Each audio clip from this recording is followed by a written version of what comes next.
Boa tarde a todos. Boa tarde. Ao nosso estudo de Nosso Lar, André Luiz, Francisco Cândido Xavier. E para começar a nossa harmonização, eu vou fazer uma coisa diferente. Vou pôr uma música para a gente entrar no ambiente, fechar os olhinhos, entrar no ambiente e depois eu faço a prece, tá bom? Compartilhar aqui para a gente uma música bem conhecida, quer dizer, geralmente é, né? Vamos ver se vocês conhecem. Eu acho que todo mundo conhece.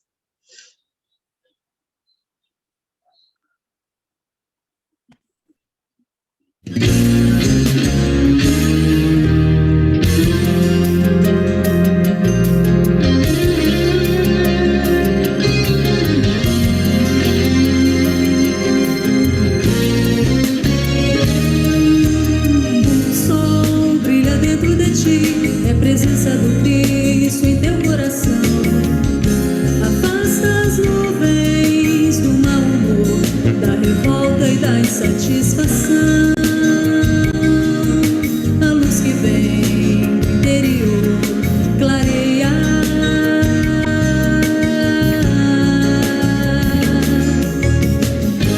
Deixa a luz brilhar em toda parte.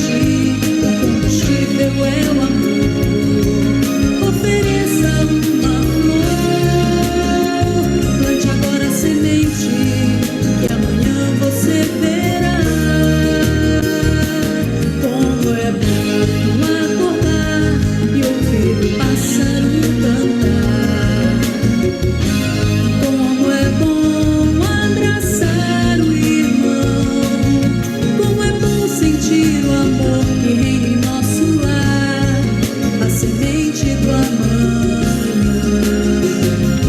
Como é bom acordar e ouvir o pássaro cantar.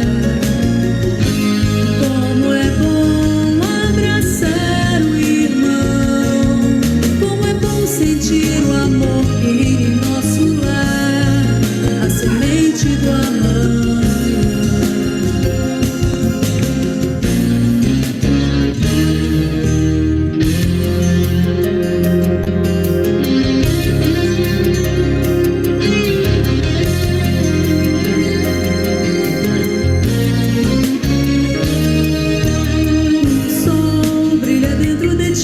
É a presença do Cristo em teu coração. Afasta as nuvens do mau humor, da revolta e da insatisfação.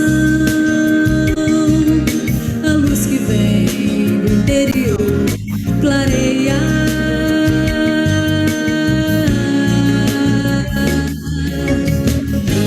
Deixa a luz brilhar. Vocês estão ouvindo a música? Sim. Sim. Ah, então tá bom. Em toda parte, o combustível é o amor. Ofereça uma flor, plante agora a semente, que amanhã você verá. Como é bom acordar e ouvir o pássaro cantar. Como é bom abraçar o irmão. Como é bom sentir o amor que reina em nosso lar, a semente do amanhã.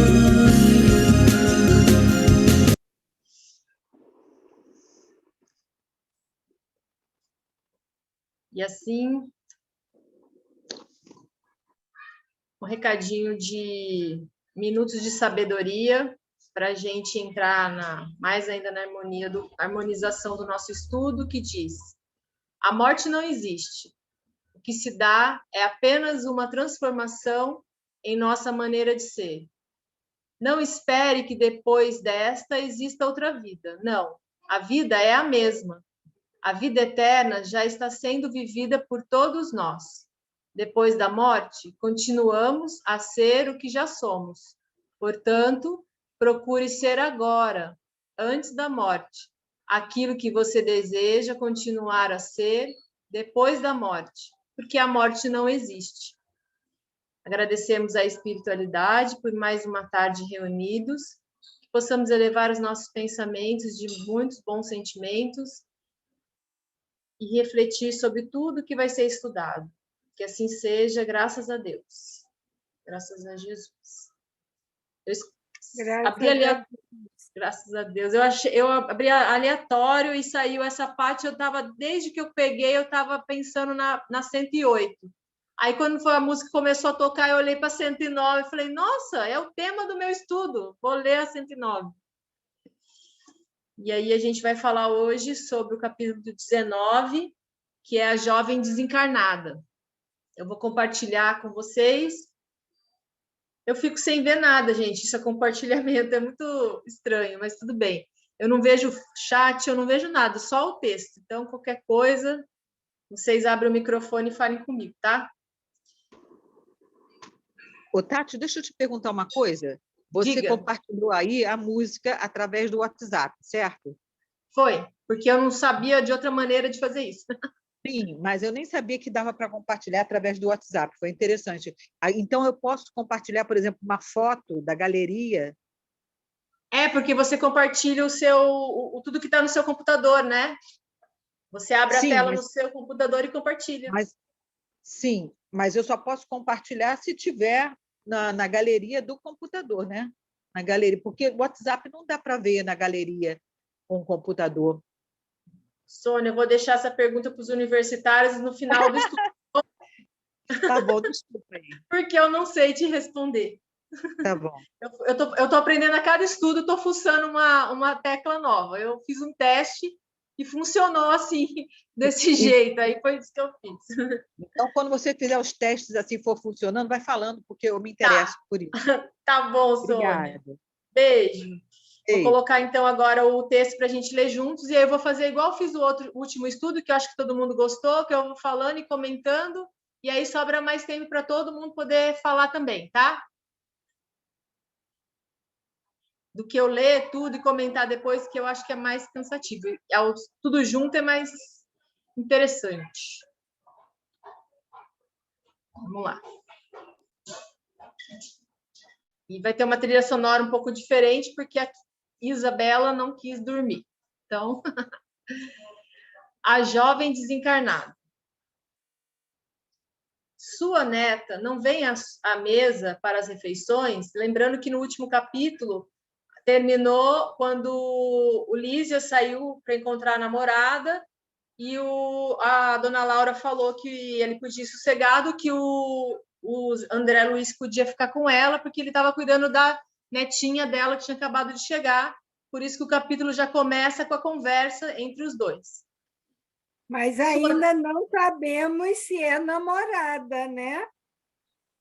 Ah, sim, a gente acha que é, né? Deu a entender o que a gente foi falando. Olha eu dando spoiler, né, Raquel? Pois é, ainda não sabemos.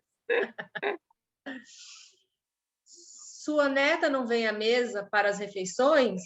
Perguntei à dona da casa, ensaiando palestra mais íntima. Por enquanto, alimenta-se a sós, esclareceu dona Laura. A tolinha continua nervosa, abatida. Aqui não trazemos à mesa qualquer pessoa que se manifeste perturbada ou desgostosa. A neurastenia e a inquietação emitem fluidos pesados e venenosos, que se misturam automaticamente às substâncias alimentares. Minha neta demorou-se no umbral 15 dias, em forte sonolência, assistida por nós. Deveria ingressar nos pavilhões hospitalares, mas, afinal, veio submeter-se aos meus cuidados diretos. Então, nessa parte aqui, a dona Laura explica para ele uma coisa que é muito importante, que a gente devia ouvi-la muito bem e fazer aqui enquanto a gente está encarnado, né? É a importância de criar uma sintonia antes das refeições, né? E é importante de fazer as refeições à mesa, né? E muitas outras coisas que você pode tirar dessa frase dela, como a importância de reunir a família ao redor da mesa, a importância da refeição, de você, naquele momento, na hora da mesa, da refeição, não é o momento para falar de problemas, não é o momento de assistir coisas ruins, né? Não dá para resolver um problema, uma encrenca, enquanto você está se alimentando. E é por isso que ela fala, né, dos fluidos que vão para a alimentação. Então, o quanto que a gente está fazendo mal para a gente naquele momento da refeição, que a gente não olha com devida atenção para o prato e ainda se maltrata falando de coisas agradáveis para as pessoas. E a gente passa despercebido, né? Às vezes a pessoa come correndo. Eu lembro que tinha um amigo meu que trabalhava no banco, ele almoçava em 10 minutos em pé, correndo, daquele jeito. E aí vai tendo problema na sua saúde mais para frente. A gente vai falar sobre isso. E a outra coisa importante é que, de uma certa forma, continua falando da alimentação, que foi o que a gente estudou na quarta passada com a Josi, né? Para ver o quão importante é a alimentação. E a segunda parte, quando ela explica que a neta se demorou no umbral, aí está explicando que ela deveria estar nos pavilhões hospitalares, mas afinal veio submeter-se aos meus cuidados diretos, porque tanto a dona Laura quanto o Lísias são enfermeiros, então eles acharam por bem ela acabar ficando com a avó, que ia saber ter os cuidados que ela teria, né, nos pavilhões hospitalares. E aí continua a conversa dos dois.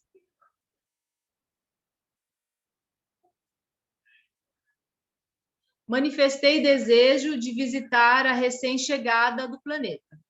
Seria muito interessante ouvi-la. Há quanto tempo estava sem notícias diretas da existência comum? A senhora Laura não se fez de rogada quando lhe dei a conhecer o meu desejo. Demandamos um quarto confortável e muito amplo. Uma jovem muito pálida repousava em cômoda poltrona. Surpreendeu-se vivamente ao ver. Este amigo, Heloísa, explicou a genitora de Elísias, indicando-me, é um irmão nosso que voltou da esfera física há pouco tempo. A moça fitou-me curiosa, embora os olhos perdidos nas fundas olheiras traduzissem grande esforço para concentrar a atenção. Cumprimentou-me, esboçando vago sorriso, dando-me eu a conhecer por minha vez. Deve estar cansada, observei. Antes, porém, que ela respondesse, adiantou-se a senhora Laura, procurando subtraí-la de esforços sobreposse fatigantes. Então, ela estava muito cansada, né? Heloísa tem estado inquieta, aflita. Em parte, justifica-se. A tuberculose foi longa e deixou-lhe traços profundos.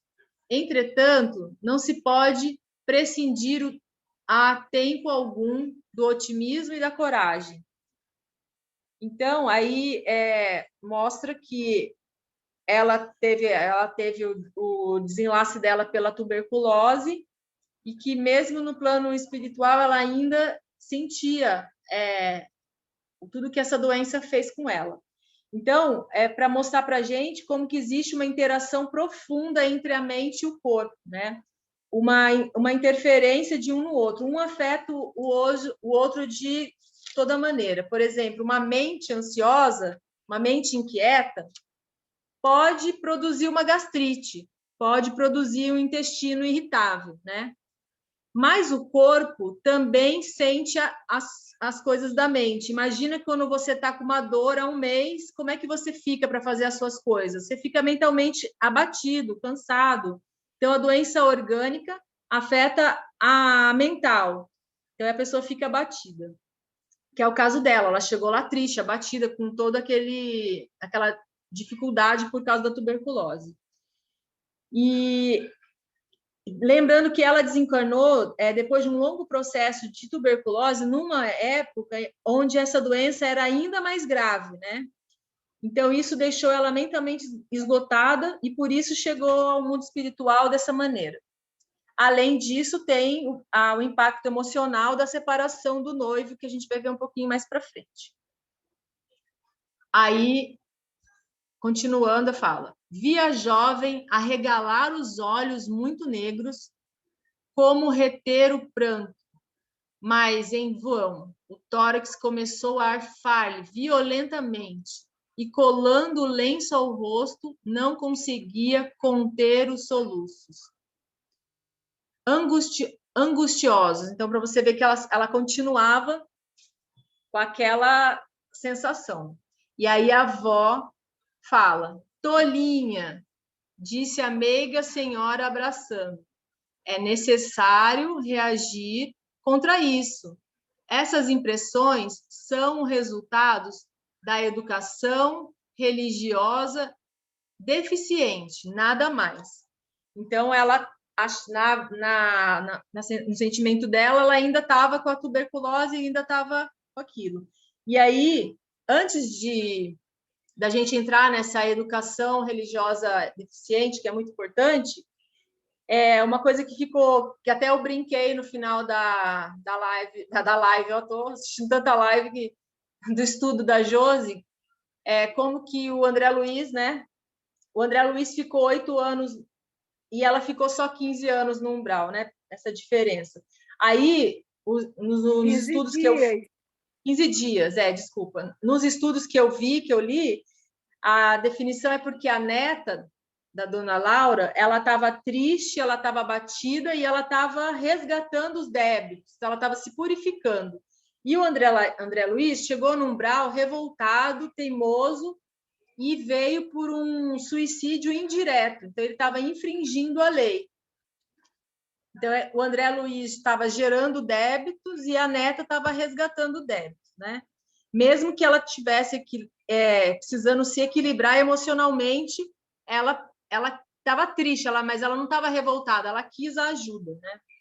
E para quem não sabe, está começando agora, esse suicídio indireto é quando a gente sobrecarrega o nosso corpo físico além do que ele pode aguentar. Então, é todo o excesso. Porque às vezes a gente lê e fica ouvindo, aí fica meio que paranoico. Será que eu posso comer isso? Será que eu posso fazer isso? Tudo tem a parcimônia e o bom senso de saber se aquilo você está se excedendo e sobrecarregando seu corpo ou não.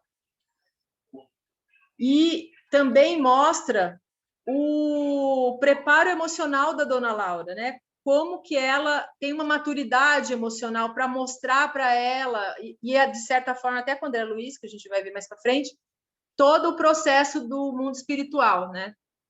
E quando ela fala educação religiosa deficiente, é porque nenhuma religião prepara para a vida espiritual, né? Qualquer religião, inclusive o centro espírita, as casas, eles não preparam. Então, quando a gente chega lá no mundo espiritual, a gente chega sem autonomia nenhuma, igual um bebê. Tem alguns espíritos que não conseguem nem andar. E aí, como que a gente se prepara para ter essa autonomia? Durante o sono, né?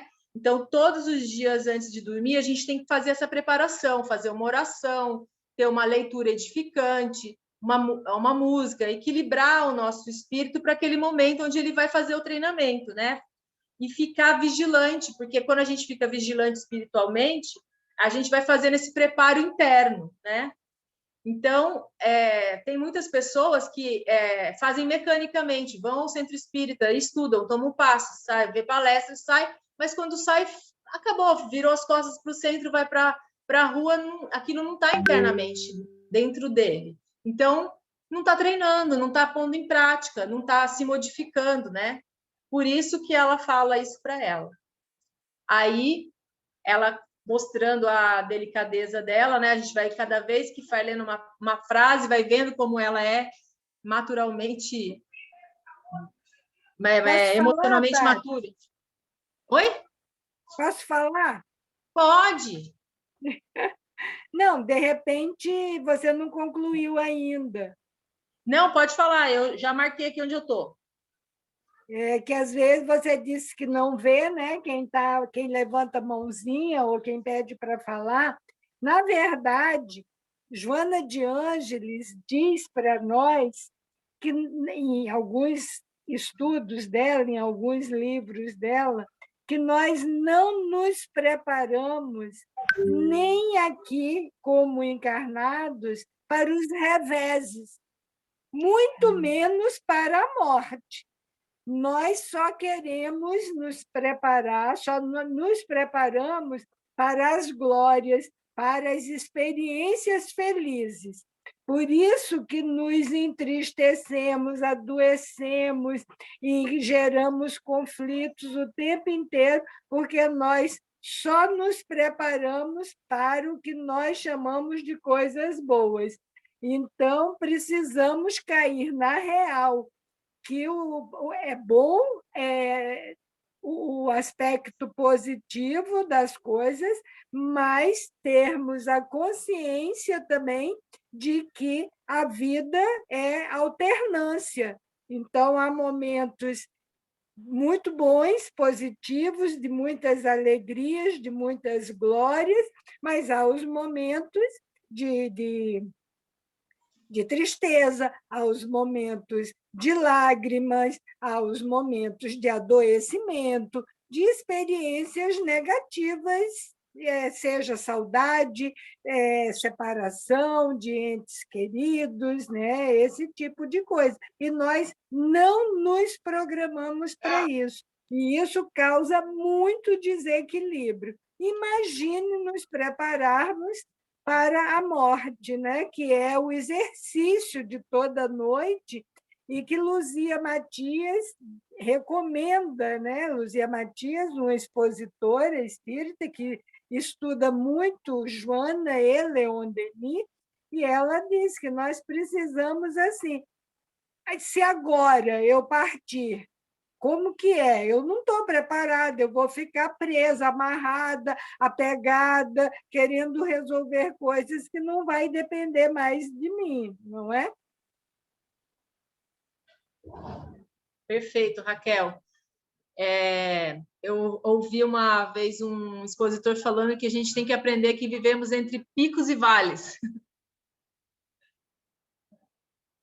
Isso mesmo, isso mesmo. Aí, claro, na hora que chega o momento de revés, de baixa, nós precisamos, sim, trabalhar para superar. Nós precisamos, sim, buscar dentro do que está triste ou do problema que for, substituir pelo otimismo, pela esperança, pela edificação, nos situando como seres destinados à perfeição, à felicidade. Então, lutar por esse progresso, para substituir.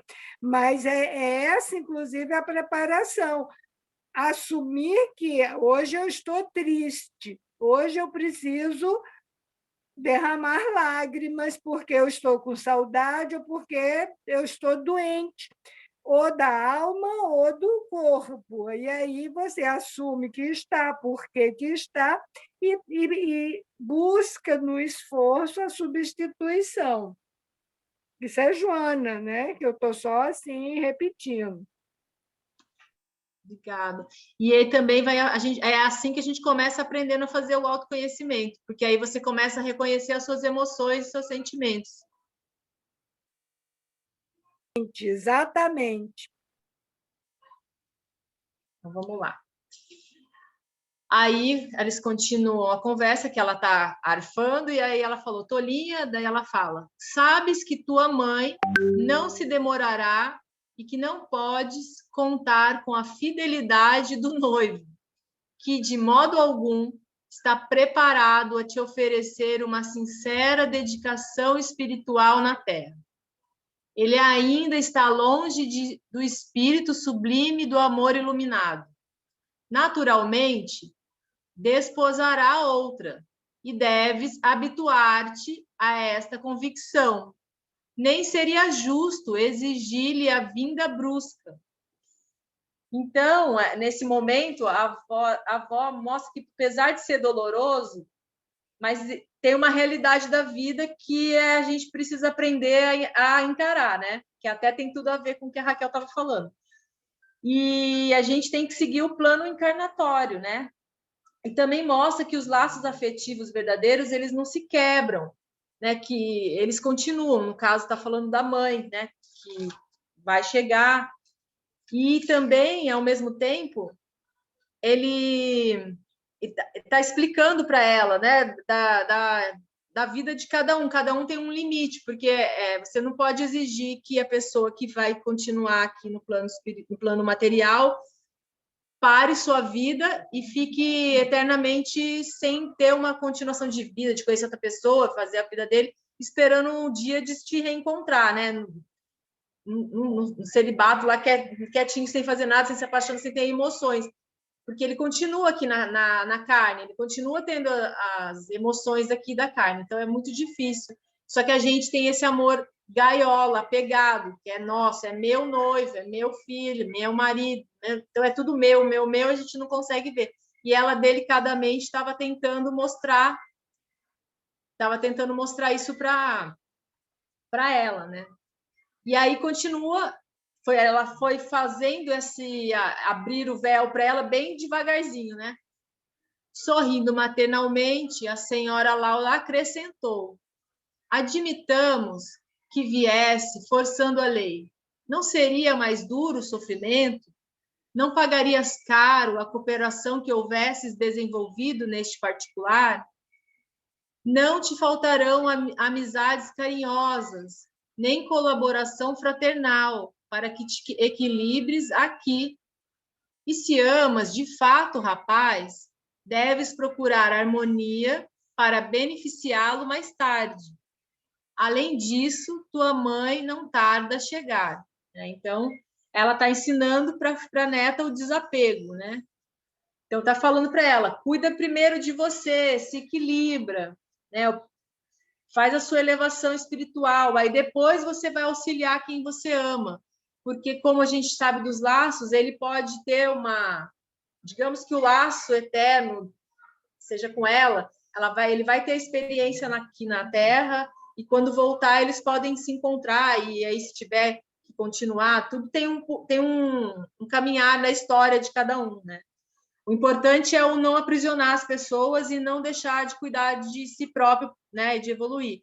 E engraçado isso, porque é uma coisa que a gente escuta muito. Hoje em dia, o que mais a gente vê é pessoas tentando fazer essa autoajuda, né? Você vê, hoje em dia na internet tem muito curso gratuito, live, não sei o quê, e a maioria fala disso, né? E como é difícil para a gente esse cuida de você. Eu já ouvi esse exemplo do avião. A primeira vez que eu ouvi foi com o Rossandro, ele falando isso, que quando que ele até decorou a frase que a aeromoça fala, né? Quando cair as máscaras, não sei o que, ponha primeiro em você, lá. E aí várias outras pessoas usam esse exemplo. E a gente não põe ele em prática, né? Que primeiro a máscara é em você, só depois no outro. A gente está sempre querendo ajudar, ou cuidar, ou fazer o do outro, né? E não é o olhar para si, que também tem a ver com o raciocínio da Joana de Ângeles e da Luísa Matia, que a Raquel falou. Então, a gente tem que saber que a gente está nessa evolução, né?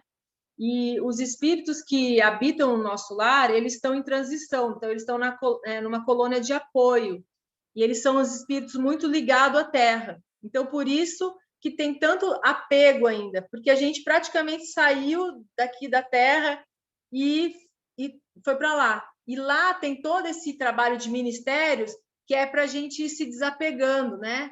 Tem eu não vou lembrar o nome de todos os ministérios, mas eles você vai vendo que é a evolução, conforme vai desapegando, você vai mudando, né? E é isso que a dona Laura tenta fazer com ela. E essa característica do espírito do nosso lar é porque eles são espíritos de boa vontade, mas eles ainda não se melhoraram, porque não há saltos, né? A maioria, inclusive, está se preparando para voltar.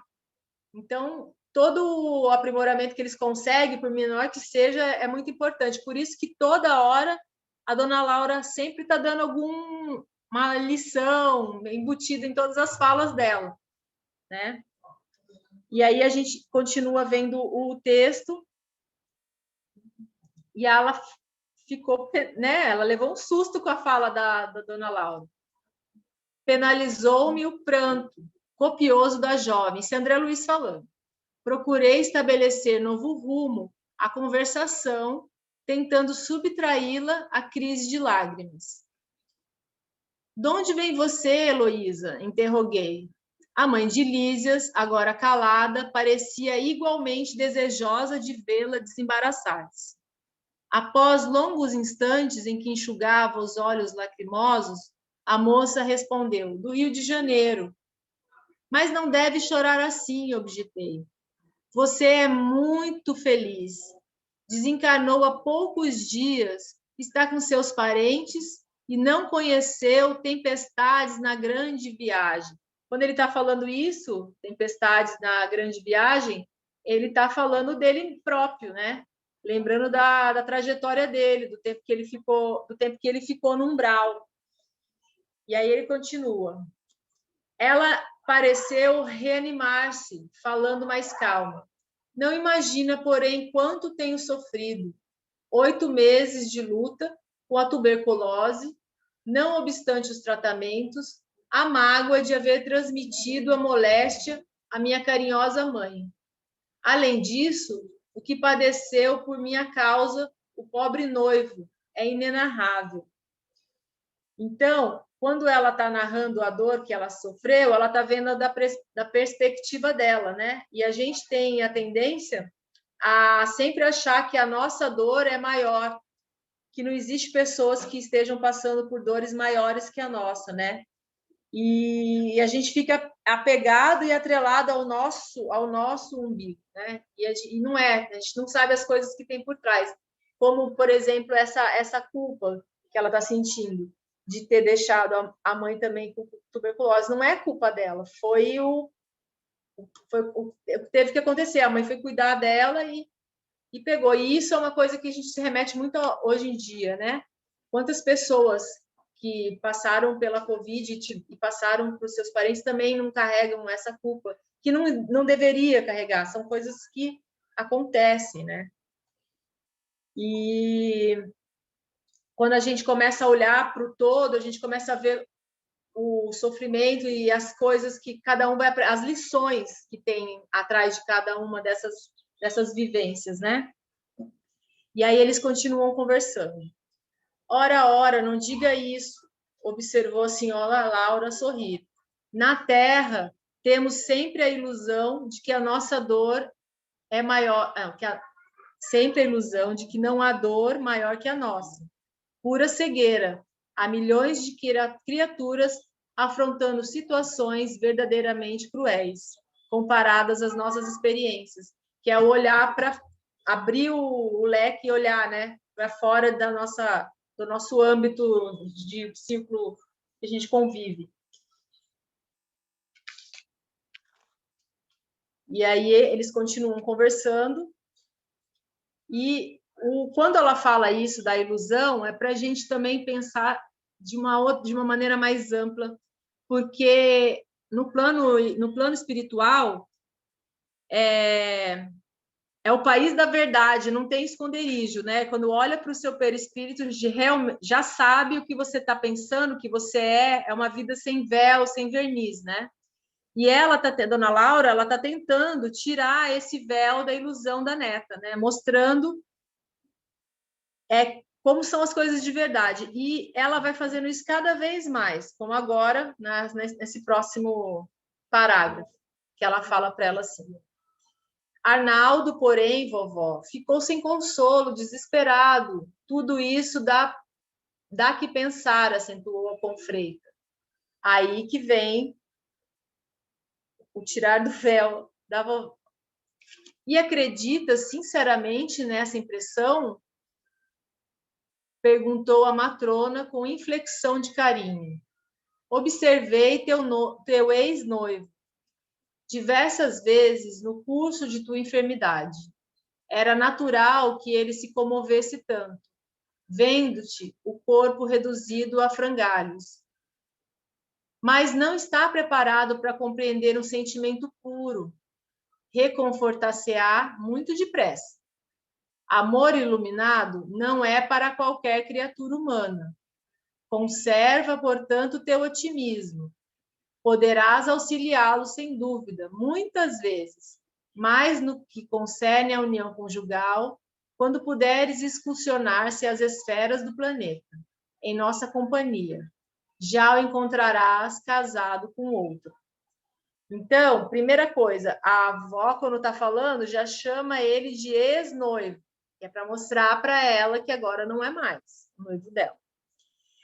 E aí, ele explica a situação de como é difícil esse sentimento do amor, que é diferente do plano espiritual para o mundo material, né? Que aqui a gente é o egoísmo, assim, é meu, né? Eu posso. E lá está mostrando que não. Então, é um amor muito... como eu vou usar a palavra? Tipo assim, ele teria que ser muito aberto a largar todas as convicções dele de coisas que ele ia viver ali carnalmente, para ficar esperando o tempo de voltar, que ele não sabe, ele está aqui na Terra, ele não sabe quanto tempo de vida ele tem, como ele vai ficar só pensando nela que está no plano desencarnado. E a gente, quando está aqui no plano espiritual, no plano terrestre, não é todo mundo que tem essa convicção, tem um plano espiritual, a vida continua, a vida... Tem muitas pessoas que não têm essa vivência, esse entendimento, né? E aí, ela continua mostrando que, fora isso, ela também mostra o seguinte, que enquanto ela estava doente, ela já vinha aqui visitar. Então, na hora que vinha visitar a neta, ela já observava tudo que estava acontecendo. Então, ela já sabia. Isso mostra como a gente é observado o tempo todo, né? A gente não está sozinho mesmo, né? Então, não tem nada oculto. A única pessoa que a gente engana somos nós mesmos, porque lá no plano espiritual a gente não engana ninguém. E aí, perante a espiritualidade, nossa vida é um livre-arbítrio, então a gente tem que respeitar tudo isso. E enquanto tudo estava acontecendo, André Luiz começou a perceber isso, e se a gente for olhar, tudo que o André Luiz presencia é para ele. Todas as lições, quando ele vê a senhorinha conversando com o Clarence pedindo a permissão para voltar, era uma lição para ele. Todas as vezes que a gente vai vendo, é isso. Por exemplo, nesse caso, a vontade dele é de voltar para a Terra para ver a família. E o que ele vai encontrar aqui? Então, a dona Laura já está preparando até o próprio André Luiz, né? Para não dar o próximo spoiler da vida do André Luiz, a gente vai ver mais para frente como é que está a família dele aqui na Terra. Então, é para ele ficar bem esperto, né? E aí, também dá uma lição para a gente, que é qual? Que a gente pode aprender com a experiência do outro, né? Não necessariamente a gente precisa passar por aquela experiência para aprender. E é uma coisa muito difícil, porque geralmente a gente vê uma pessoa passando por uma situação, a gente julga que ela está fazendo e vai lá e repete o mesmo erro, ao invés de aprender com aquele erro. E um desses erros é a gente entender que existe esse amor gaiola e esse amor genuíno, né? E aí a conversa continuou. Admirado por minha vez, notei a surpresa dolorosa de Heloísa. Não sabia a convalescente como portar-se ante a serenidade e o bom senso da avó. Será possível? Esse será possível é dos dois, né? Da neta falando do noivo e o André Luiz pensando na esposa. A genitora de Elísias esboçou um gesto extremamente carinhoso e falou: não sejas teimosas, nem tente desmentir-me.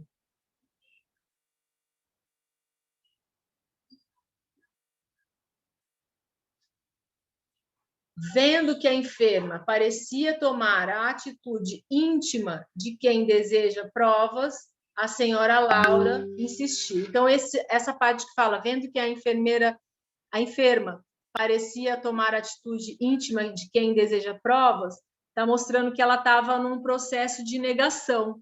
E aí a avó precisou ser bem enfática, mostrando realmente como é que era a realidade. E aí ela fala: não te recordas de Maria da Luz, a colega de que levava flores todos os domingos? Pois nota, quando o médico anunciou, em caráter confidencial, a impossibilidade de restabelecer-te o corpo físico, Arnaldo, embora muito magoado, começou a envolvê-la em vibrações mentais diferentes. Agora que aqui estás, não demorarão muito as resoluções novas. Então, ela estava explicando que as coisas... houve uma intenção no pensamento dele, mas não houve uma traição. Foi uma olhar de possibilidade. Ah, que horror, vovó. Horror porque é preciso te habituares a considerar as necessidades alheias. Isso também é importante para a gente, né? Porque todos os seres humanos possuem necessidades básicas, né? São fisiológicas, de segurança, de afeto, sociais, de reconhecimento, de realizações. E nós precisamos considerar as necessidades alheias além da nossa. Geralmente, quando a gente está em qualquer situação, a gente só olha para a nossa necessidade e não para a do outro. E aí a avó estava pedindo para ela entender o que estava acontecendo com o noivo. Teu noivo é um homem comum, não está alertado para as belezas sublimes do amor espiritual. Não podes operar milagres nele, por muito que o ames.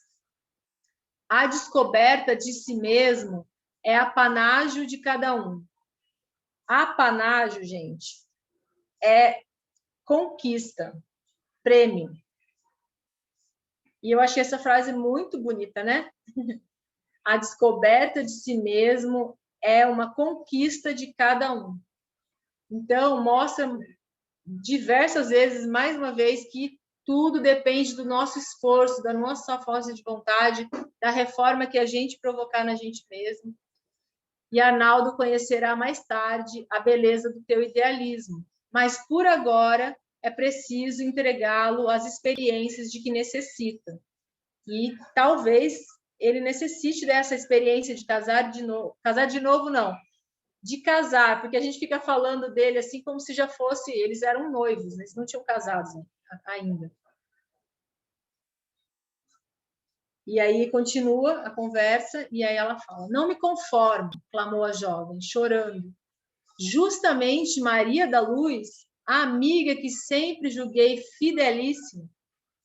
Aí lá vem Dona Laura de novo, dando mais uma aula para ela e para a gente, né? A senhora Laura, todavia, sorriu e falou cautelosa: não será, porém, mais agradável confiá-lo aos cuidados de uma criatura irmã?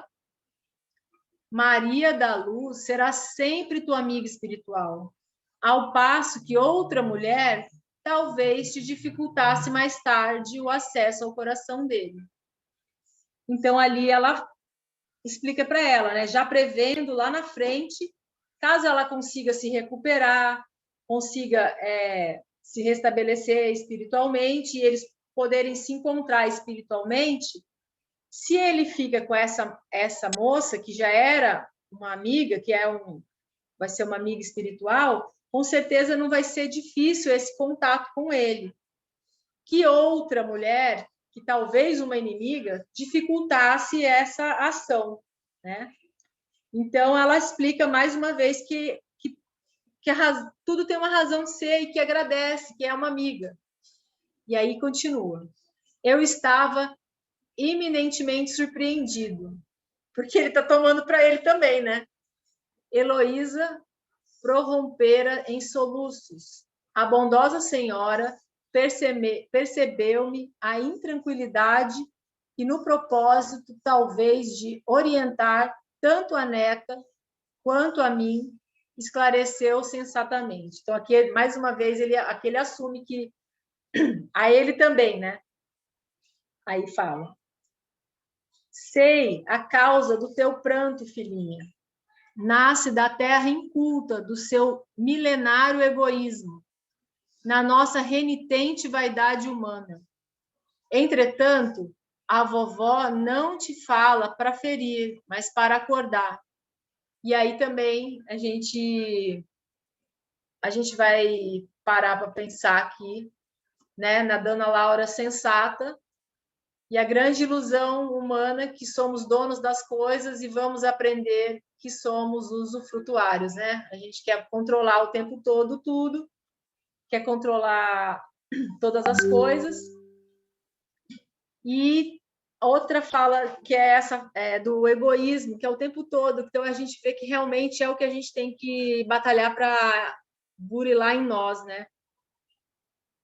Porque para a gente conseguir esse amor até que ela está almejando, esse amor espiritual, a gente tem que ser desprendido, né? Tem que ser desapegado, tem que conseguir enxergar a necessidade do outro, enxergar que ele tem que continuar, que talvez ele precisasse, na história dele, passar pelo casamento, passar por essas experiências, né?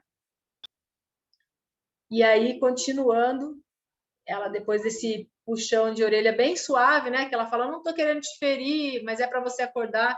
Quantas vezes a gente escuta conselho assim, né? Enquanto Heloísa chorava, a mãe de Lísias convidou-me novamente à sala de estar, considerando que a doente necessitava de repouso. Ao sentar-nos, falou em tom confidencial. Minha neta chegou profundamente fatigada, prendeu o coração demasiadamente nas teias do amor próprio. A rigor, o lugar dela seria em qualquer dos nossos hospitais. Entretanto, o assistente colceiro julgou melhor situá-la junto ao nosso carinho. Isso, aliás, é muito do meu agrado, porque minha querida Teresa, sua mãe, está a chegar. Um pouco de paciência e atingiremos a solução justa, questão de tempo e serenidade. Então, o importante dessa fala toda é esse demasiadamente, né? Porque a gente precisa de amor próprio, mas demasiadamente a gente erra nas proporções das coisas que a gente faz, né? A gente fica egoísta, né? E todo o exagero faz mal para a gente. A gente viu o começo do capítulo falando da alimentação, e a gente viu falando no meio do caminho todo o descontrole, a inquietação, o que faz, e termina falando desse amor próprio, né? Que a gente precisa se equilibrar em todas as nossas questões. E até para ter essa serenidade, entender que essa paciência de esperar o tempo de cada coisa também só vai a ser atingida quando a gente tiver esse equilíbrio, né? E aí, por hora, eu acabei por aqui. A palavra é com vocês, espero que vocês tenham gostado. Me ajudem, podem comentar. Eu achei ótimo esse estudo, porque eu achei assim totalmente para mim, porque tudo que essa neta tem que arrumar, eu preciso arrumar, e eu estou encarnada, estou com tempo de arrumar isso aqui. Então, André Luiz é maravilhoso. Desde que eu comecei o Nosso Lar, todos os meus capítulos são para mim.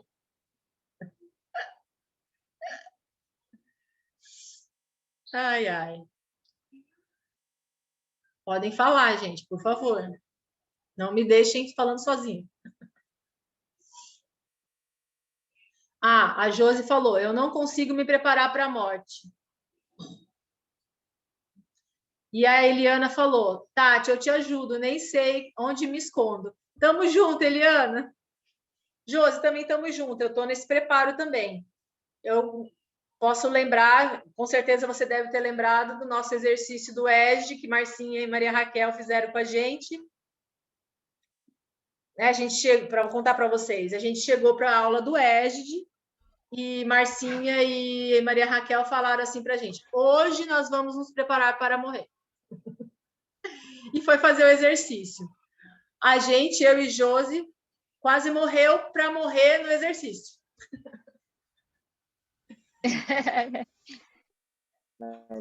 Posso fazer uma pergunta?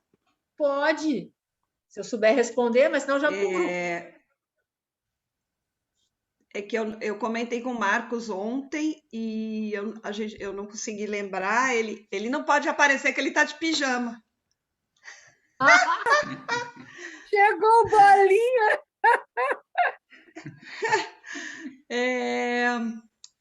Eu me lembro que o Marcos fez há muito tempo atrás uma palestra que falava sobre a bagagem que a gente leva, né? Assim, eu não sei, eu não me lembro agora se existe algum texto. Me ajudem, por favor. O pessoal do primeiro, segundo, terceiro, quarto ano, quinto ano aí da escolinha aqui. Porque eu me lembro que era um texto bem interessante que falava exatamente sobre essa questão, né? Como a gente tem que se preparar para essa passagem, na verdade, né?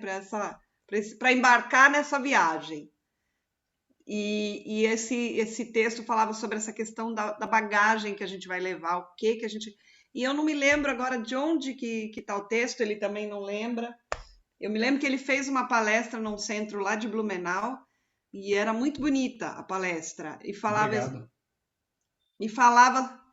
sua mala está pronta. Você acha que era isso? Sua mala está pronta? Sim. Aparece assim, ó, Marcos. É isso aí.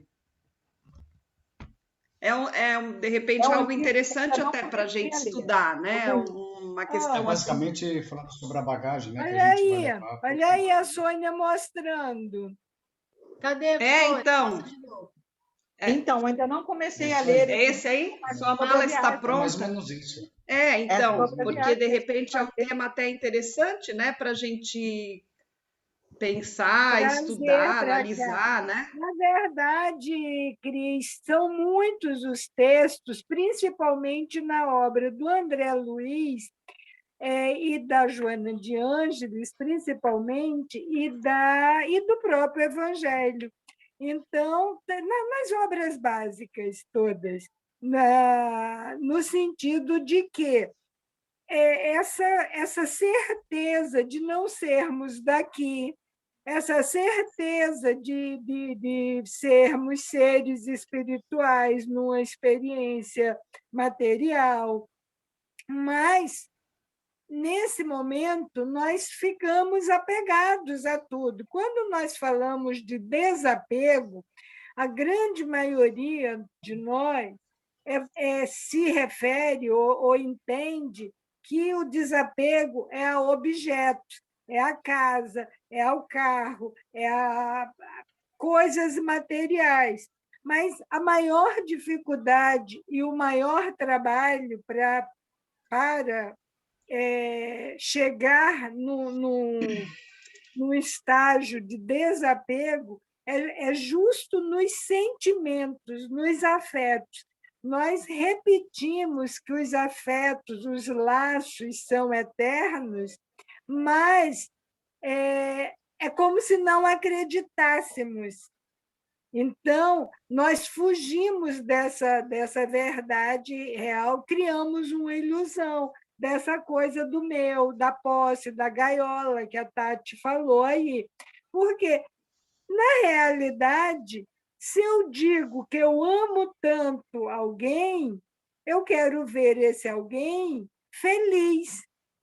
Mas, quando esse alguém não está comigo, eu não desejo a felicidade desse alguém. Então, a gente vai já dentro da vida cotidiana, dos laços criados humanamente aqui, na vida material, nós vamos distorcendo. Essa frase, né, que é maravilhosa, que a descoberta de si mesmo é apanágio de cada um, é conquista de cada um. Mas nós nos arvoramos a conhecer o outro. Eu digo que eu sei como o outro pensa, mas como que eu consigo entrar no pensamento do outro? É uma prepotência muito grande. Eu digo, eu já sei o que você vai dizer, eu já sei o que você vai falar, eu já sei. Não, esse cuidado é para ser com a gente. Cuidar qual é a palavra que eu vou dizer, qual o sentimento que eu vou expressar, tudo isso. Então, se formos guardando esses esforços, nós vamos preparando a nossa mala, porque, na realidade, a mala que nós vamos levar não vai carregar filho, não vai carregar marido, não vai carregar noivo, não vai carregar pai, nem mãe, nem nada. O que é que nós vamos botar na nossa mala? O que nós conquistamos como sentimento, como afetos, como conquistas do espírito. É nesse sentido que é essa preparação para morrer. Então, tem uma passagem que nós vamos chegar lá no Evangelho que diz: que louco que és se esta noite eu te levar. Mais ou menos isso. Por isso, se eu estiver aqui falando e passar mal, chegar um infarto fulminante e eu caio, todas as coisas vão ficar. Mas o que é que eu conquistei? Que palavras eu levei de consolo? Que alegria que eu levei para alguém? Que conhecimento? Que fortaleza? Que eu cuidei? O que eu não posterguei? Né? São coisas assim. Essa é a bagagem que a gente vai. Luciano Nosso tem uma legado. experiência com mala. Eu vou parar, senão eu vou emendar. Raquel, seria o nosso legado.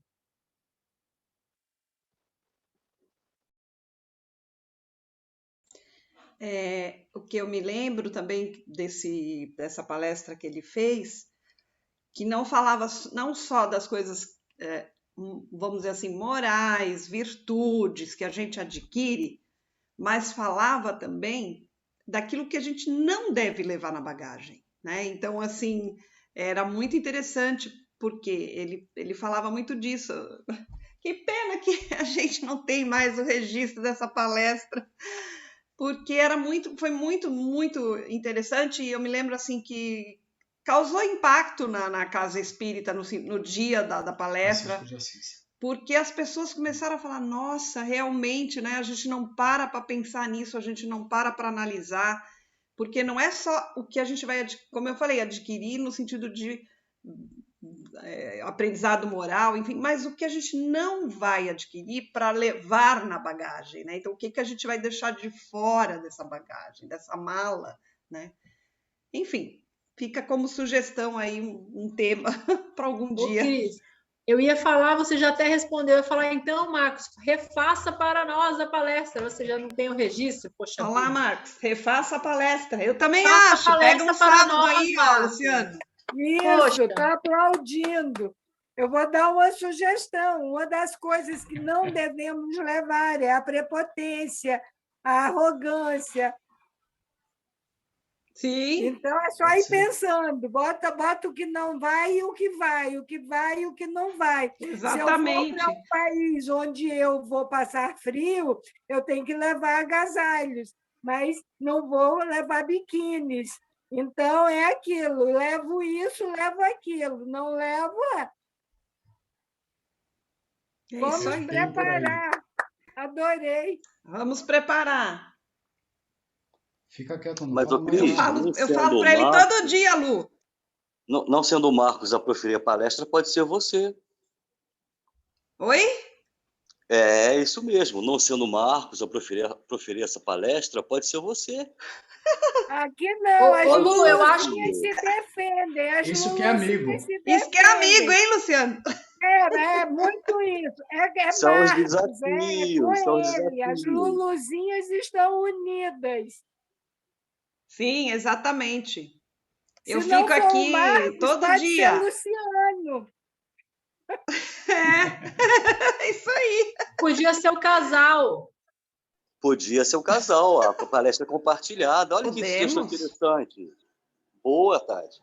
Só que tem que ser um dia que eu não tô de pijama, né? É, de preferência não de pijama, né? Então me tira da tela, fazer Tem favor, aquele todo de mundo também tô camisola. de pijama. Ah, teu pijama é Se bonito. você não tivesse falado que era pijama, a gente não ia nem perceber. Não ia nem desconfiar, Não, né? Pois jamais é. eu ia saber que era o pijama.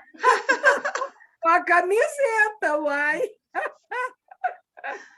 Ai, ai, legal. Vamos pensar. Não vamos atrapalhar o estudo. E aí, pessoal, mais alguém quer falar? Ah lá, a Eliana está apoiando a ideia. E a Eliana também falou aqui no chat, vou ler para vocês, aí se vocês tiverem uma opinião diferente da que eu dei, vocês, por favor, ajude. A Josi falou que não consegue se... Deixa eu achar aqui, peraí. Vamos preparar. Aí ela escreveu assim: Tati, essa questão de morrer me parece estar ligada à seguinte pergunta: por quantas pessoas ou situações você daria sua vida alegremente? Aí eu pensei que sim, ela, né, seria isso, mas que aí há a necessidade da gente aprender a fazer esse desapego, porque aqui a gente inverte esse amor por essas pessoas que ela está se referindo. A gente nunca pensa dessa maneira, né? A gente sempre pensa de que a gente não quer deixar, porque é meu, porque é aquilo. Nunca pensa assim, vou fazer isso, vou alegremente, aí sei que ele estará bem. É raro as pessoas que pensam dessa maneira. Então, por isso que é um trabalho árduo a se conquistar. Aí, agora, passo de novo a palavra para vocês. Mais alguma outra parte do texto chamou a atenção de vocês? Eu achei esse texto muito atual, assim, muito o que a gente está vivendo hoje, né? Tanto a relação dela quando ela ficou se sentindo culpada, aí pensa agora como o quanto é importante cuidar da saúde, da alimentação. Eu vejo isso muito assim, aqui, eu comentei aqui em casa esses dias, eu estou na casa dos meus pais, né? Então é diferente. Na minha casa, eu, Demilson e Isabela, a gente tem uma outra conduta. Na hora da comida é diferente, a gente conversa, tem uma coisa. Aqui na casa dos meus pais, não, é a hora do. É a hora do descarrego. Todo mundo quer falar tudo, quer contar tudo, e chegou de fora e quer contar o que aconteceu e não sei o quê. Tanto que meu pai tem uma frase assim emblemática. Eu escuto isso desde criança, adolescente. Quando ele começa a ver que o negócio está pegando, ele fala assuntos polêmicos. E aí não responde e muda a situação. E aí eu lendo o André Luiz nessa parte, falei, gente, quanto mal nós já fizemos nas mesas de refeições aqui. É para repensar, né? Eles almoçam ouvindo Jornal Nacional. Jantam, né? Jantam ouvindo o Jornal Nacional. Né? Então, é uma coisa importante, assim, que às vezes as pessoas não dão devida atenção, valor para aquilo, e quanto que mexe na nossa vida física, né? Orgânica.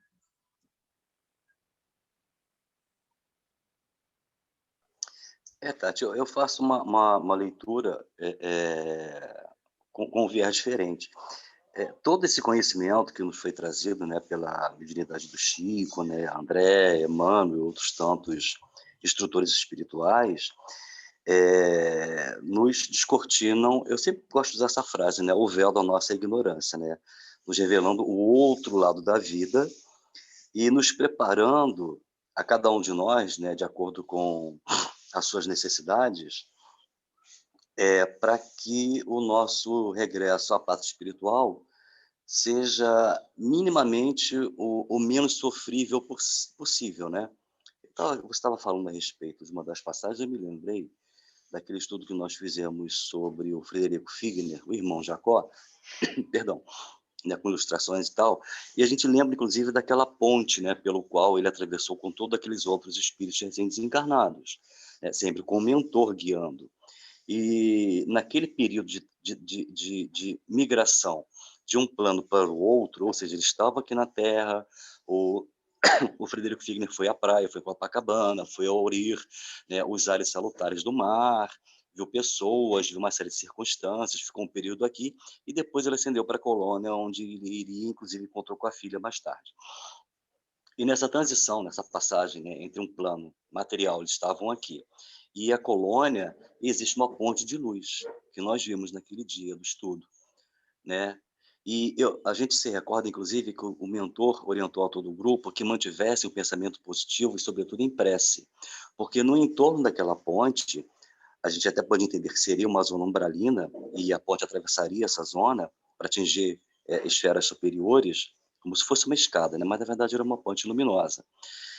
Qualquer deslize, qualquer pensamento, por menor que fosse, qualquer pensamento inseguro, um pensamento infeliz, uma preocupação, ou até mesmo um apego, isso acionaria os obsessores que estavam no entorno da ponte. Isso apenas na transição.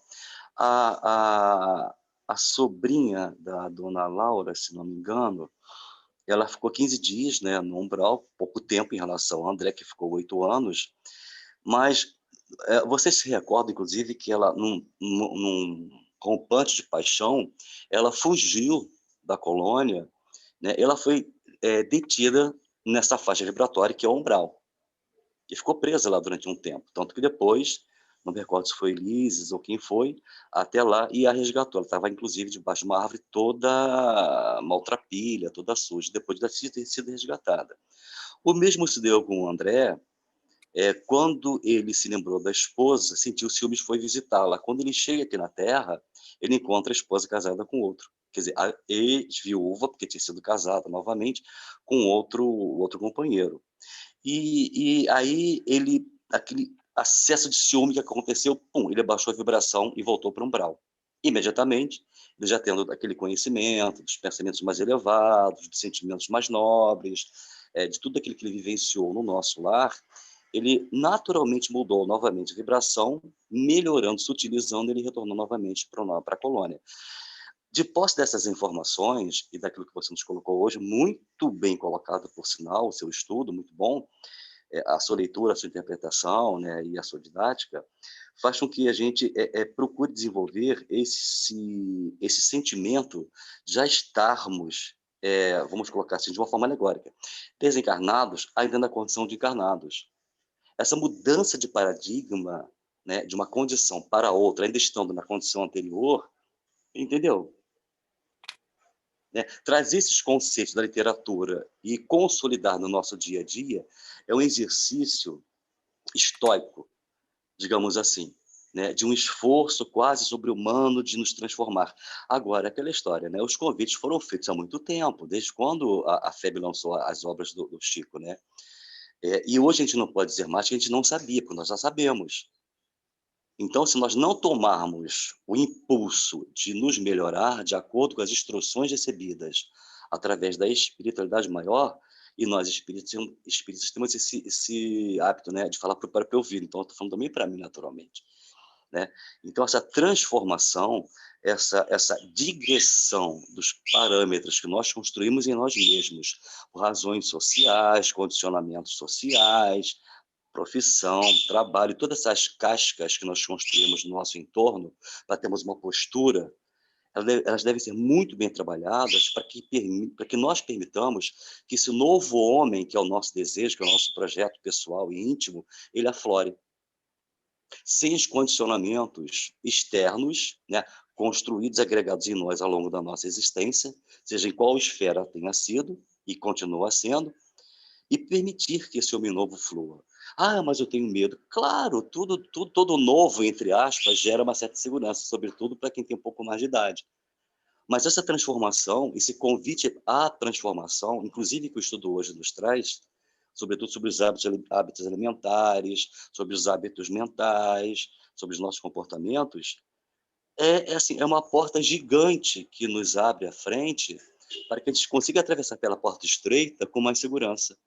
Porque uma vez que a gente detém esse conhecimento, é o nosso dever pô-lo em prática. Agora, cabe a cada um, naturalmente, através do esforço próprio, empregado nessa transformação, dar seguimento a esse projeto pessoal, entre aspas, ou não. Porque se a gente não der, ao retornarmos ao plano espiritual e vemos a nossa vidinha toda na tela de um computador, como viu o André Luiz, e vai dizer, olha, naquele dia, naquela tarde, que a Tati fez estudo sobre a sobrinha e que você absorveu, mas o que você fez com isso?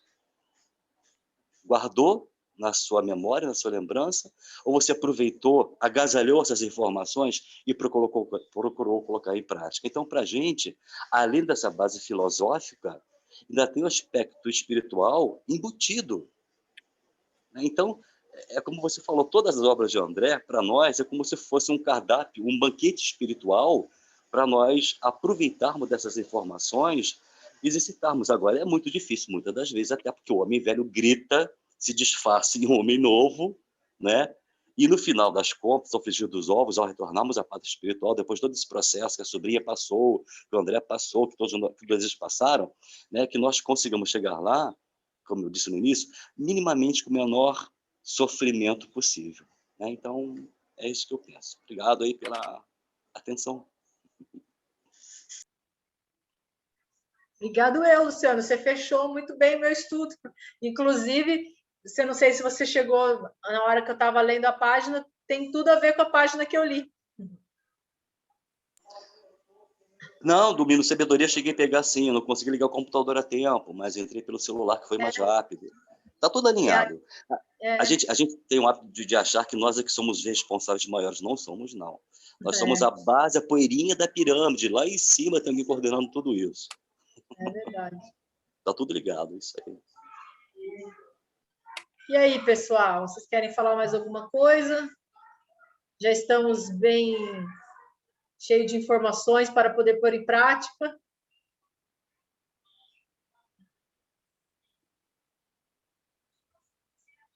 E aí, se vocês não vão mais contribuir para o estudo, eu vou pedir para alguém fazer a prece. Aí depois a gente continua conversando. Quer falar, Josi? Tati, eu queria, assim, foi muito legal o teu estudo mesmo, assim. Hoje eu estou vendo de uma forma, assim, mais leve, né? Por exemplo, não mais leve, preparando para morrer. Mas como a morte, ela é o desencarne é uma continuação da vida, então, se eu já começar fazendo as minhas mudanças materiais, eu acredito, assim, assim, eu acredito da forma que não é que eu acredito piamente, assim, não. Eu me apego a isso para que eu, quando chegar do outro lado, eu dê essa continuidade, não assim, ficar nervosa, preocupada. E por quê? Por que eu estou falando isso? Porque à medida que a gente vai já se preparando com o corpo físico, assim, já evitando não fazer mal para o corpo físico material, isso já vai se transferindo, acredito eu, para o espiritual, né? Porque à medida que você atrapalha o seu corpo físico, também se transfere para o espiritual. E isso já dá mais uma calma, né? Uma calma. E confiar que eu vou despertar e dizer, pô, desencarnei. Eu sei que não vai ser tão fácil assim. Mas eu já vou me apegando a isso para que seja fácil, né? Para que seja mais brando, né? É isso. Tá bom? Mas foi muito bom isso. Obrigado, Josi. Viu? Já teve um passinho para frente do Égio para cá. Quer falar, Zé? Um para frente, um passinho para trás, né? Assim que o Indy falava, né? Eu só quero dizer que eu estou com o baú pronto aqui, só tem que arrumar um jeito de botar a alça nele. Ai, ai. Eu já não quero lá levar baú, não. É porque a gente acha que tudo que a gente faz e tal, toda a nossa vida, tudo que a gente dá numa mala, na verdade a gente erra tanto que uma mala é pouco. Eu, pelo menos, sou assim. Para mim, o que eu vou levar é muito erro ainda, então não dá numa mala, não, tem que ser um baú. Só que o meu está sem alça, né? Tem que arrumar alça para ele. Zé Luiz, se você já começar esvaziando o baú aqui, automaticamente vai ser, acredito que transforma para o espiritual. Pelo menos eu tô indo nessa linha para ver se fica mais fácil. Mas aí eu peço que não seja agora, não. Esse é o propósito. Luciano sabe bem de mala, né, Luciano? Toda semana eu carrego uma, né? Para ir, levo cheio e trago vazio. Não, essa mala. Você me viu sair de uma mala, Ah, olha, tá você vai me aprovado. forçar a falar, Raquel, eu não acredito. Ó, tá gravando, hein? Não, imagina, isso foi um NF de alguns anos atrás, foi uma dinâmica. Não me lembro exatamente qual foi o roteiro, a Raquel pode contar melhor, mas eu posso falar o desfecho, né, da história da mala, porque eu estava sentado num ponto onde a nossa querida companheira entrou na mala e ela sumiu dentro da mala. Simplesmente sumiu. É verdade. Eu estava sem câmera naquela época, mas olha, eu não pude rir, eu tive que me conter, porque teve toda uma dinâmica, né? Uma fala, né? Foi um fragmento de uma peça, uma esquetezinha, de repente eu vejo a Raquel entrando na mala, cadê a Raquel? Sumiu.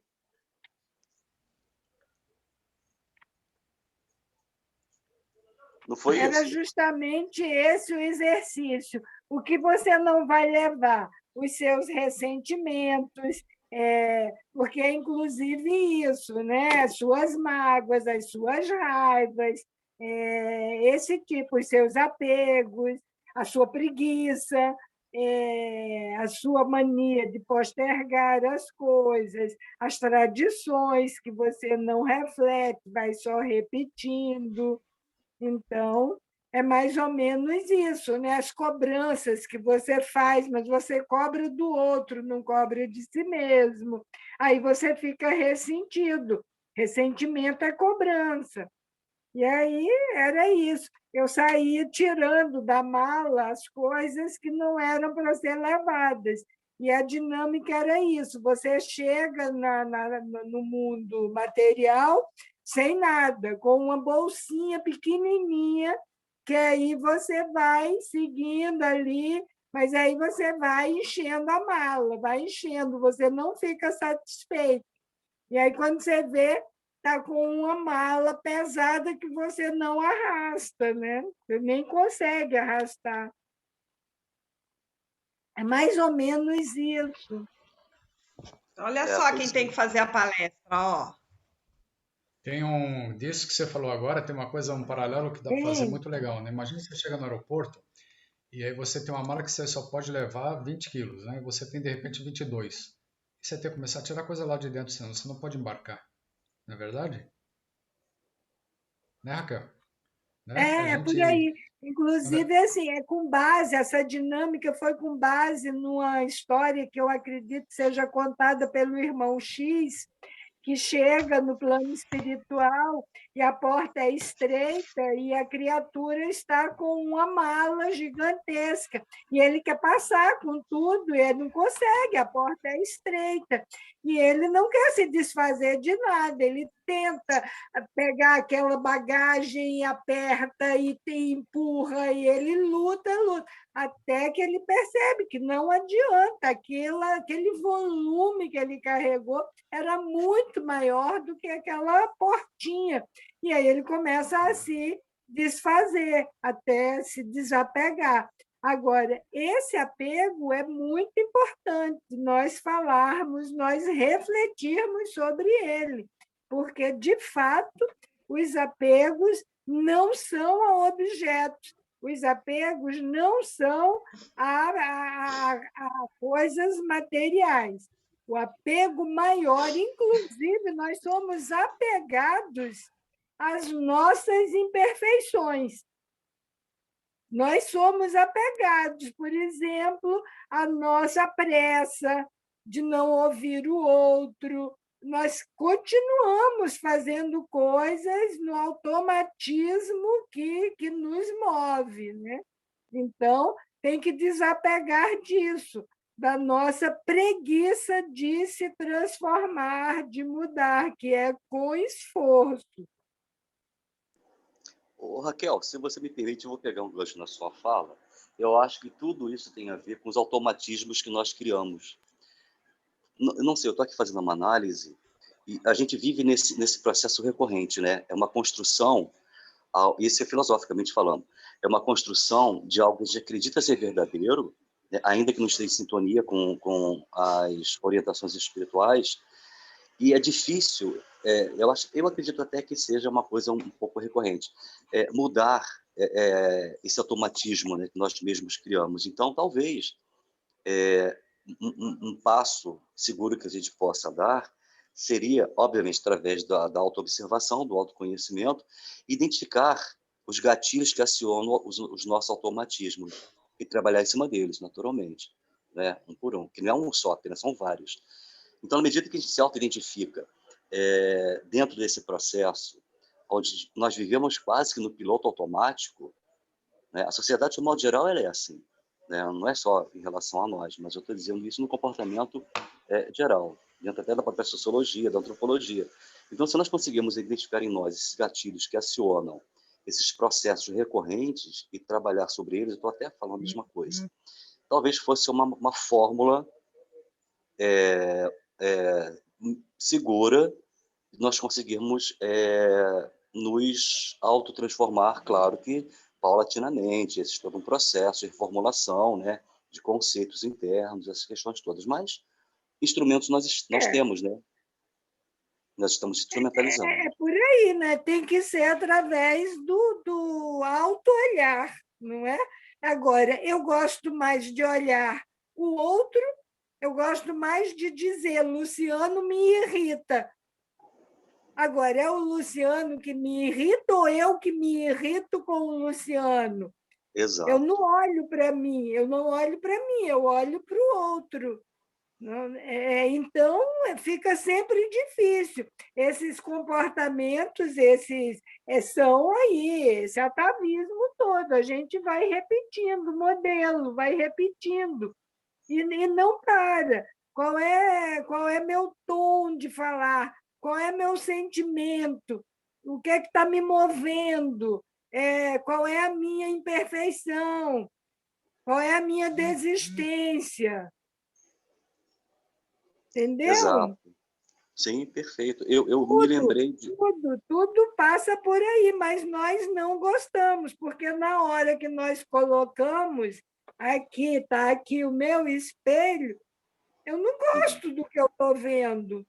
Eu vou dizer que eu sou impaciente, eu vou dizer, como numa mensagem que foi no áudio de manhã, quando uma pessoa me pergunta a mesma coisa 5 vezes, eu respondo docemente, como se fosse a primeira vez, ou eu já estou com a mão na cintura, dizendo, mas de novo? Não vai estar perguntando isso de novo? Não entendeu ainda?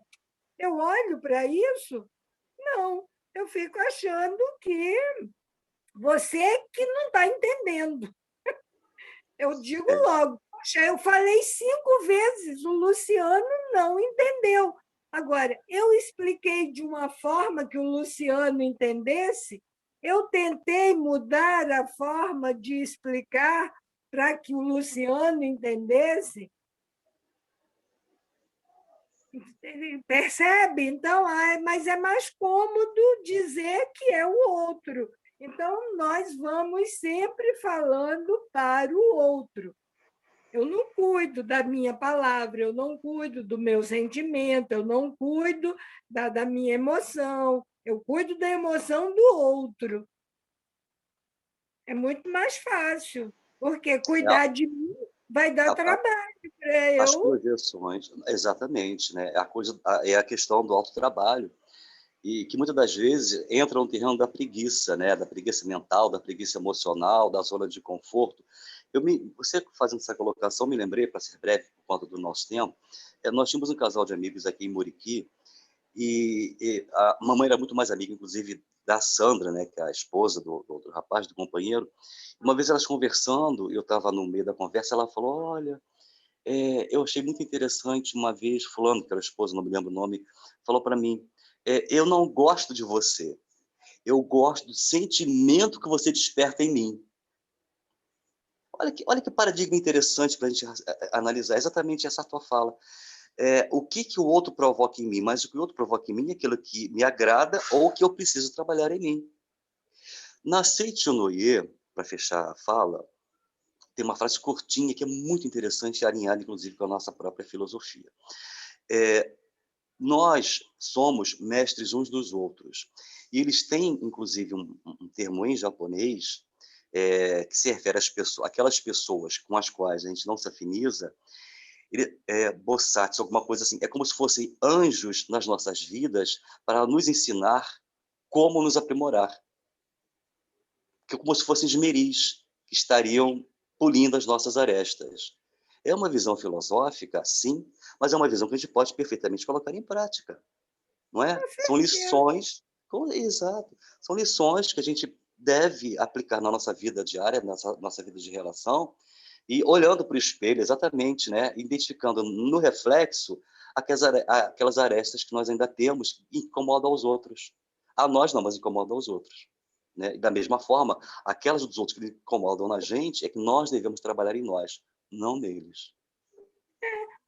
São os nossos condicionamentos atávicos. A Tati, eu acho que é a Tati que conta uma história muito interessante, que de geração para geração que vai passando, a tal de uma receita que é corta a cabeça do peixe.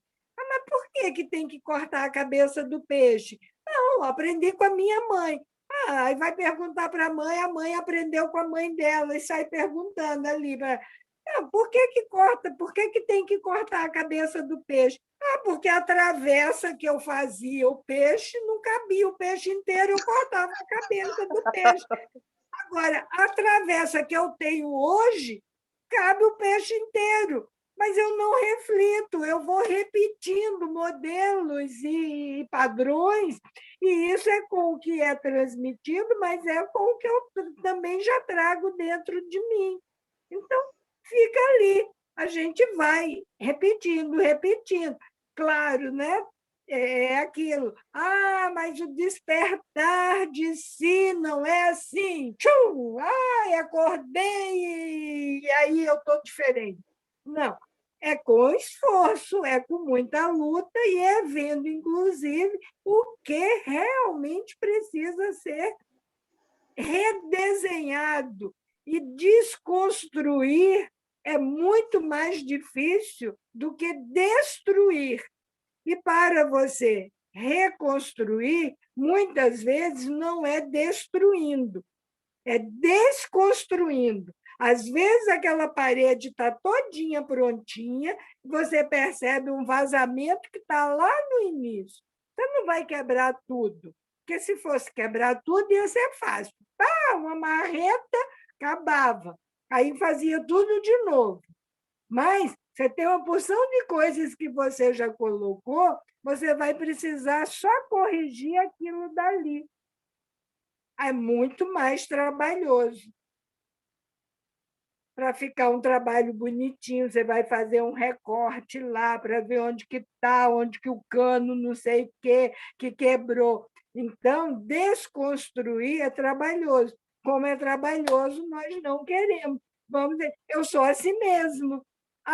Mas uma cervejinha com um torresminho, que delícia! Aquele calor no Rio de Janeiro. Faz bem para a saúde? Açúcar é uma delícia. Faz bem para a saúde? Não sei o quê. A gente já sabe uma porção de coisas que a gente bota numa gavetinha, bem escondidinha, e diz, mas é gostoso, é assim mesmo, e a gente vai fazendo. Isso não é só com o que entra, mas é também com o que sai. Tem a gavetinha lá que a gente bota tudo estragadinho, e a gente vai tirando, porque é mais fácil. Por que eu vou corrigir? Aí, quando chega no plano espiritual, e agora? Eu devia ter feito, eu podia ter feito.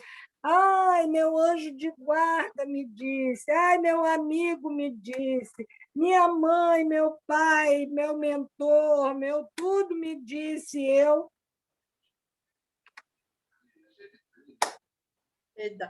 Raquel, o que... Acabei, por hoje que o estudo é da Tati. Imagina, não, você e o Luciano me fizeram lembrar de 3 coisas, vamos ver se eu não vou esquecer nenhuma delas. A fala do Luciano me fez lembrar também que, às vezes, também uma outra coisa que a gente não vê. Por exemplo, tá os 2 irmãos brigando, né? Tá os 2 irmãos brigando. Aí, você, no meio da briga, você tem que perguntar para as crianças, né? Porque, tipo, João, por que você tá brigando com a sua irmã? O que você tá sentindo? Ah, eu tô com raiva. Aí pergunta para a irmã, Alice, por que você tá assim? Eu falo, porque eu tô com vontade de chorar. Daí você vai tendo que construir essa conversa com a criança até chegar na ponte final. Ele tá com raiva porque tá com fome e não quer falar. E ela tá importunando ele. E ela tá chorando porque ele tá respondendo mal. Aí é isso que a gente não faz. Quem tá brigando não é o João, é a raiva do João que tá falando. E quem está retrucando não é a Alice, é a vontade de chorar da Alice. Então, a gente não percebe que nem sempre é a pessoa. Às vezes você está reagindo, está falando de um jeito, não é você, é a tua emoção que está falando. Isso a gente não vê, que é o que o Luciano estava falando lá atrás. Aí depois eu lembrei, na conversa da Raquel, eu lembrei que a gente, quando faz a história do peixe que corta, né, eu tenho estudado um pouco isso, né, nas lives que eu tenho visto, aprofundando isso na neurociência, são os comandos que são colocados na gente desde que a gente é pequeno, as crenças limitantes, né? Então, é acionado lá um comando e você, o cérebro, ele não gosta de fazer muito esforço, eu não sei se vocês todos sabem disso, ele faz o mínimo esforço. Então, se você jogar lá para ele que é para fazer, que cortar o peixe para caber é o que tem que fazer, ele não vai querer pensar que na travessa cabe o peixe inteiro, então é melhor não cortar. Ele vai para o caminho mais fácil e corta o peixe. Então, ativar novos comandos que mudem essa maneira de pensar faz com que a gente tenha êxito na mudança. E lembrando que a força de vontade é um músculo finito, ele acaba. Você não pode querer que ele fique funcionando, porque ele não funciona. É motivação aos poucos, né? Então, numa das palestras que eu vi, o cara fala da estratégia 20/80. Você não pode dar 100% de uma vez só. Vai fazendo aos poucos, traça metas mensuráveis que você vai alcançar para fazer essa mudança. Porque a gente fala em reforma íntima e fica vendo aquele tamanho, daquele tamanho. Você não vai mudar tudo de uma vez só. Então, faça uma meta que você consiga estabelecer data, motivo, horário que você vai realizar. Por exemplo, quero emagrecer 5 quilos até 30 de abril. Então, é uma coisa que você vai conseguir vencer. Então, isso eu lembrei disso. E tem a terceira coisa que eu esqueci. Vai falando que, quem sabe, eu lembro. Não, vai falando não, gente. Alguém quer falar mais? Senão a gente vai ficar falando, são 17h43, a gente já passou. Se eu lembrar, eu coloco no grupo, tá bom? Tati, essa tua última fala, só para fechar, essa tua última fala foi a cereja do bolo. Era o que faltava para fechar o estudo. Super interessante. Abordar a neurociência dentro do espiritismo, pela ótica espírita, é um avanço que está sendo empregado e que provavelmente alguns não conseguem alcançar. Quando você trabalha a questão do cérebro, está se trabalhando também a questão do espírito. Essa indolência que nós trazemos em nós, os atavismos, como a Raquel colocou, esses homens velhos que ainda habitam em nós e que muitas das vezes gritam, né? Está impregnado no cérebro físico, claro que ele é correspondente do cérebro espiritual. Mas a gente quer mudar esses condicionamentos, os atavismos, os automatismos, os modelos, a gente tem sim que desenvolver, aí entra o imperativo do ter, tem sim que desenvolver projetos, estimular a vontade, tá? E metas, porque o nosso cérebro é um biocomputador, ele recebe os comandos que a gente dá. Porém, como você mesma falou, via a neurociência, ele tem uma certa preguiça. E ele pode ser muito bem estimulado. Fechou. Maravilha. Adorei. Que bom, que legal. Que bom que eu posso passar para vocês o que eu estou aprendendo, viu? Porque se não é por falta de live nessa quarentena, porque a Josi, tadinha, todo dia quando ela me liga, ela não dá, tô na aula, daqui a pouco eu converso. Agora eu queria saber quem está com vontade de fazer prece, de se conectar com a espiritualidade maior, e nos trazer uma prece bem linda. Pode, Lu? Eba, vai lá, com você. Vamos fazer uma prece meditativa, né, para nós sairmos dessa zona de conflito, entre aspas, né, que nós estamos vivendo hoje, nessa zona de atrito, que certamente um dia será uma zona de conforto, mas conforto conquistado pelo esforço e o mérito individual de cada um, naturalmente. Então, vamos acerenando as nossas emoções, os nossos sentimentos, cerrando os olhos, nos posicionando de uma forma bem confortável, sentindo o nosso corpo. Vamos respirando paulatina e gradativamente, aos poucos e mais profundamente. Vamos expandir a nossa aura, vamos elevar os nossos pensamentos e, junto com eles, os nossos melhores sentimentos, nos sintonizando, afinizando e nos conectando com o plano espiritual superior, que foi de onde nós viemos e para onde um dia certamente retornaremos, e quiçá melhores do que nós estamos hoje. E assim, vamos todos, em grupo, encarnados e desencarnados, com nossos guias, mentores, protetores espirituais, numa grande assembleia, nos ver sentados à beira de um lago, cálido, com as águas translúcidas. Vamos olhar para o horizonte e vamos visualizar a figura de Jesus, o doce Rabi da Galileia. Vamos perceber a sua luz, a intensidade dessa luz que nos envolve, que nos acolhe, que nos penetra, essa luz amorosa e amorável, circulando por todas as células do nosso corpo, pelo nosso coração, pelo nosso cérebro, e todos juntos, em uníssono, vamos agradecer ao nosso Mestre, Jesus, querido amigo e querido irmão. Mais uma vez aqui estamos, sentados aos vossos pés, agradecidos por esta oportunidade reencarnatória de estarmos experienciando esses momentos de grandes transformações na humanidade. Fortaleça-nos, Senhor, para que consigamos ser, o mínimo que seja, porta-vozes do seu pensamento maior. Senhor, iluminai os líderes mundiais, acolhei os irmãos que por hora atravessam esse período de transformação do plano material para o plano espiritual.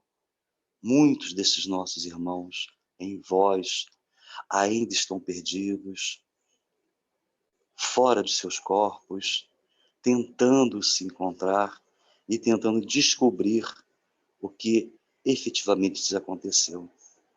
Acolha o Senhor com seu imenso amor e carinho, conduza-o às esferas maiores, onde eles possam ser acolhidos, medicados, orientados, como nós estudamos hoje na obra Nosso Lar, trazida por André Luiz, a Chico Xavier. Que sejam todos, Senhor, conscientes da condição que somos suas ovelhas e que vós, pastor maior de toda a humanidade, nos envolve com a sua imensa e potente luz e o vosso imensurável amor. E assim, Jesus, mais uma vez, estamos profundamente gratos pela vossa presença entre nós e pedimos, para terminarmos a reunião do estudo dessa tarde, com toda essa alegria cristã que pulsa em nossos corações.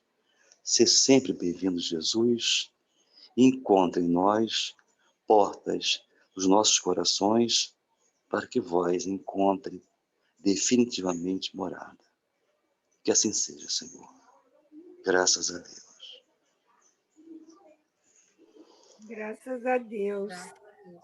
Que linda, Luciano.